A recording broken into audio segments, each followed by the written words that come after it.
इस वक्त सूरत हाल ये है कि पाकिस्तान में इस वक्त ना ही कोई आर्मी चीफ है और ना ही कोई चीफ ऑफ डिफेंस फोर्सेस है और ना ही कोई vice chief of army staff है और ना ही हमारे स्ट्रेटेजिक असासाजात के कमांड एंड कंट्रोल जिन्होंने करना था वो हैं।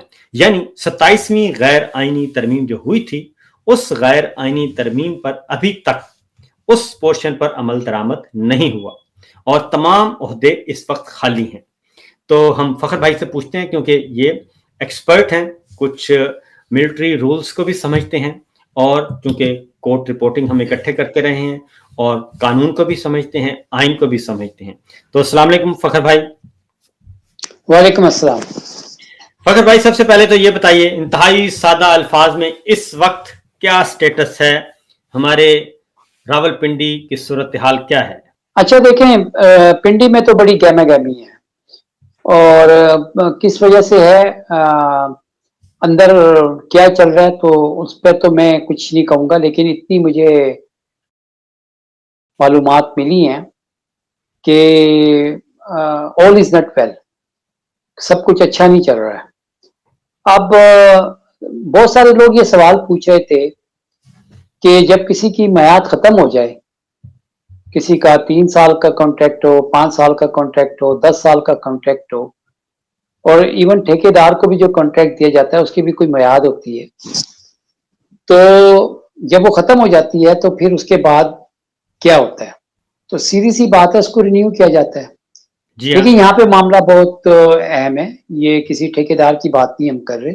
हाँ जी। यहाँ पे पाकिस्तान के आर्मी चीफ और पाकिस्तान के चीफ ऑफ डिफेंस फोर्सेस, जो कि 27वीं आईनी तरमीम के तहत जो है हमारे से वजूद में आए, आर्टिकल 243 में जो तरमीम की गई। हाँ जी। अब ये उधर पेश किया जा रहा है कि क्योंकि जी वो 2022 नवंबर में जनरल आसिम मुनीर बतौर आर्मी चीफ उनका तकर्रर हुआ था और पिछले साल नवंबर में हमने आर्मी एक्ट पे तरमीम कर दी और मियाद जो थी वो 5 साल कर दी। जी हाँ, हम ये बात मानते हैं कि 5 साल कर दी गई, लेकिन इस 5 साल को एक्टिवेट करने के लिए आपको एक नोटिफिकेशन जारी करना था जो नहीं हुआ, और जो 3 साल का गजट नोटिफिकेशन जो था वो 28 नवंबर को खत्म हो गया और 29 नवंबर को जनरल आसिम मुनीर जो थे अब वो आर्मी चीफ नहीं रहे। आज 30 नवंबर है और इस वक्त तक आर्मी चीफ की जिम्मेदारी कौन निभा रहा है?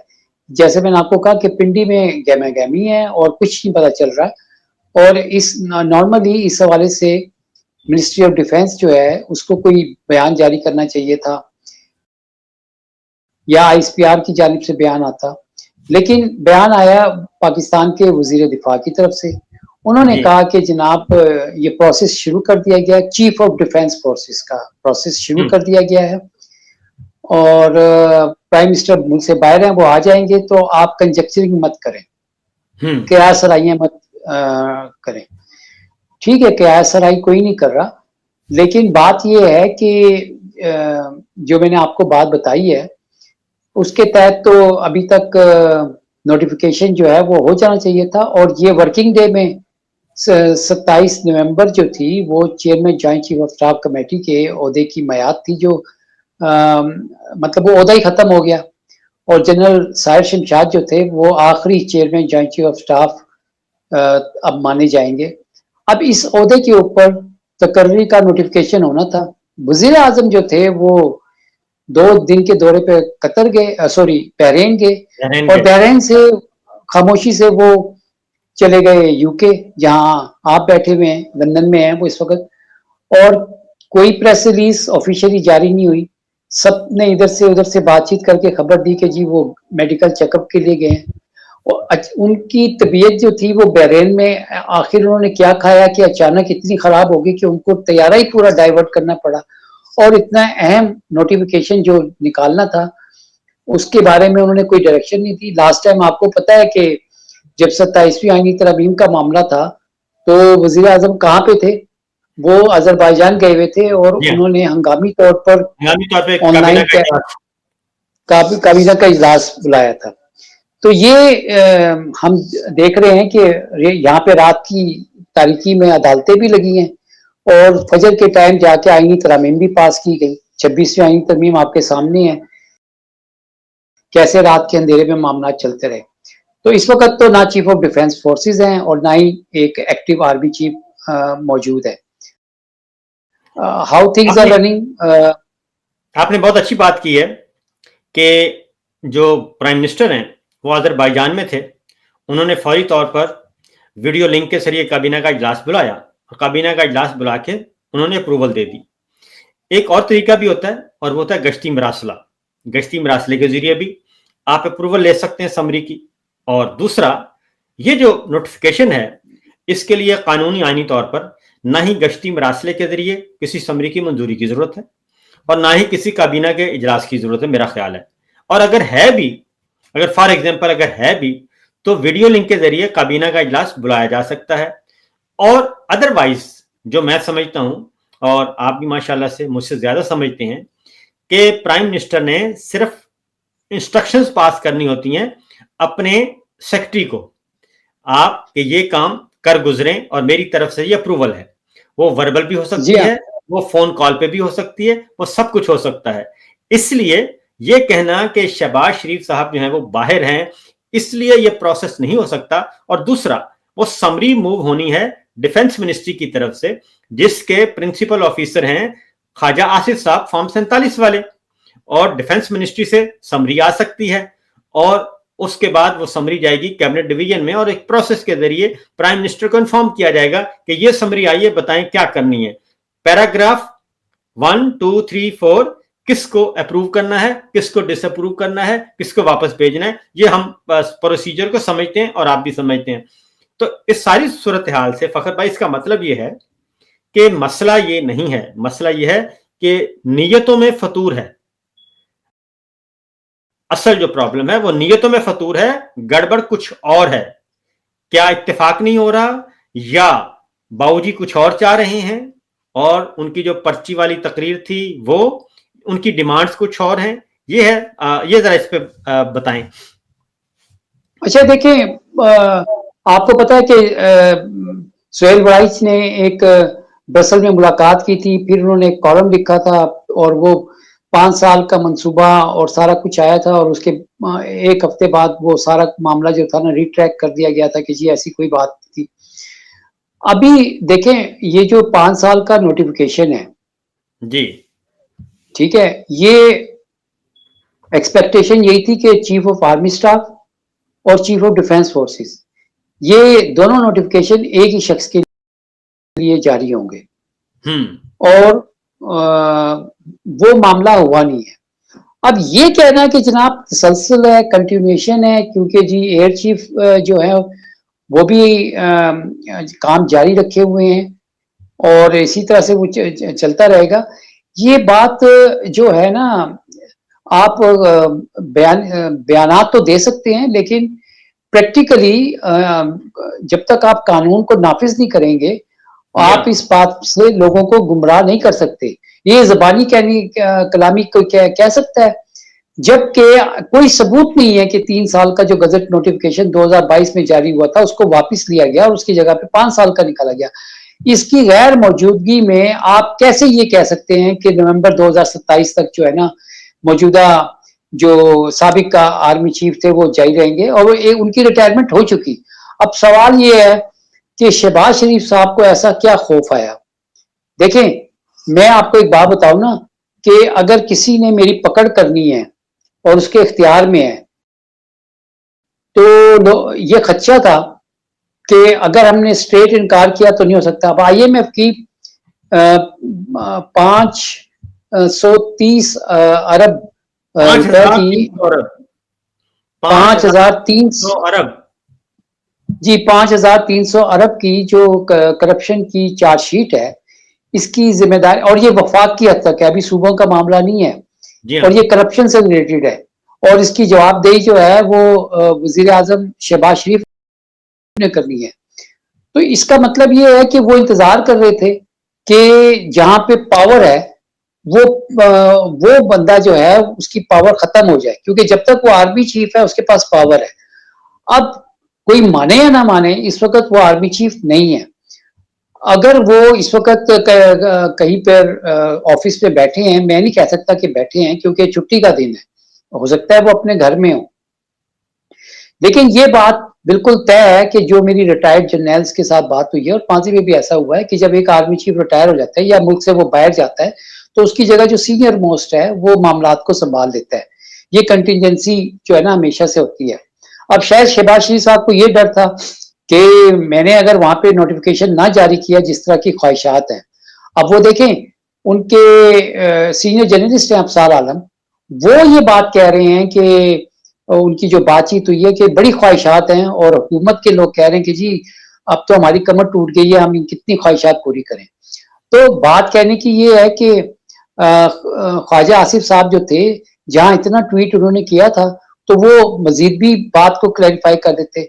उन्होंने सिर्फ प्रोसेस के पीछे लगा दिया है और उन्होंने कहा जल्द वजीर आजम वापिस आ रहे हैं। अभी हमें नहीं पता कि वजीर आजम कब वापिस आ रहे हैं, जब तक कि वो खुद ना कहें। लेकिन एक बात तय है कि जो पावर जहां पे सेंटर था, वहां पे जो शख्स था इस वक्त आर्मी चीफ के तौर पर सबसे पावरफुल जो पोस्ट है, वहां पे 29 नवंबर को उनका टेन्योर खत्म हो चुका है और वो नहीं है। अब बात हमने पहले भी यही कही थी कि जब नोटिफिकेशन होगा तो मामलात जो है ना वो सियासी मामलात जो है वो ट्रिगर करेंगे। अब कल को नया दिन है, वीकेंड खत्म हो रहा है और कि कैसे ये मामला बनेगा। लेकिन जो चीफ ऑफ डिफेंस फोर्सेस का जो मामला है उसमें ये देखें, ये देखें, ये जो है ना ये डॉन की स्टोरी भी है, ठीक है, बाकी सज्जाद साहब ने दी है। अच्छा, अब इस हवाले से मैं आपको ये बताऊं कि मैंने ये स्टोरी पढ़ी है। इसका जो आखिरी पैरा है उसमें बड़ी जो दिलचस्प बात है वो ये है कि जो नेशनल कमांड अथॉरिटी है, नेशनल कमांड अथॉरिटी एक्ट, उसके अंदर तरमीम की जरूरत है। और वो क्या तरमीम है कि उसमें chairman joint of staff committee का जो ओहदा है उसको खत्म करना है और सीडीएफ और national security national strategic commander जो है ये दो चीजें उसमें इंसर्ट करनी है। अब ये तो हुई नहीं अभी तक, ये मिसिंग है। अब इसके या तो कल कौमी असेंबली का और सेनेट का इजलास होगा तो उसमें कोई इस तरह का ड्राफ्ट सामने आएगा, एक चीज। दूसरी वो ये कह रहे हैं कि एयरफोर्स और नेवी की जो न्यू पोस्ट है, क्या उनको इसमें उनके जो हेड्स हैं वो बैठेंगे, यानी कि पाक फजाइया के सरबराह और नेवी के सरबराह। तो ये एक यूनिफाइड कमांड के अंदर जो मामला है, अब ये आपको पता है कि न्यूक्लियर प्रोग्राम, न्यूक्लियर जो वार हेड्स हैं उसके उससे रिलेटेड है कि आया एक शख्स जो है वो आर्मी चीफ भी होगा, वो चीफ ऑफ डिफेंस भी होगा और वो नेशनल कमांड अथॉरिटी के मामलात को भी देखेगा और वहां पे कौन तैनात होगा, किस तरह होगा। ये बड़ा संजीदा मामला है। तो हम अगर वैसे तो वैसे तो मैं आपसे मैं कह रहा हूं कि मेरी जो बातचीत हुई है वो कहते हैं कि जी आइन और कानून की बात तो आप उस वक्त करें कि मुल्क में अगर आइन और कानून की कोई अब बाकी रह गया हो। अब तो मामला बिल्कुल डिफरेंट है। देखें एक बात, आर्मी चीफ के 3 साल पूरे हो चुके, इसलिए ये अप्लाई एयर चीफ और नेवल चीफ पे उस वक्त होगा जब वो 3 साल पूरे कर लेंगे। उसके बाद उनको भी नोटिफिकेशन की जरूरत पड़ेगी, क्योंकि उनके अभी 3 साल पूरे नहीं हुए, इसलिए उन पे ये अप्लाई नहीं हो रहा अभी तक। वो इस कानूनी शिकंजे में आएंगे तब जब उनके 3 साल पूरे होंगे, तो वो जो खुद तस्वर करने वाली बात है तब होगी। आसिम मुनीर साहब के पूरे हो चुके हैं 3 साल नए नोटिफिकेशन की। एक बात, शहबाज शरीफ साहब इसलिए बाहर हैं कि अगर वो पाकिस्तान में होते, वजीर आजम हाउस में होते, तो उनको ये खतरा था, बल्कि खतरा नहीं, उनके पास ये इत्तला थी कि जनाब आपके पास पहुंच जाएंगे और आपसे नोटिफिकेशन फौरी फौरी साइन करवा लेंगे। इसलिए कोई भी मिस हैंडलिंग हो सकती है, मैन हैंडलिंग हो सकती है, तो लिहाजा आपने बाहर ही रहना है। वो किसी के कहने पर इस वक्त मुल्क से बाहर हैं।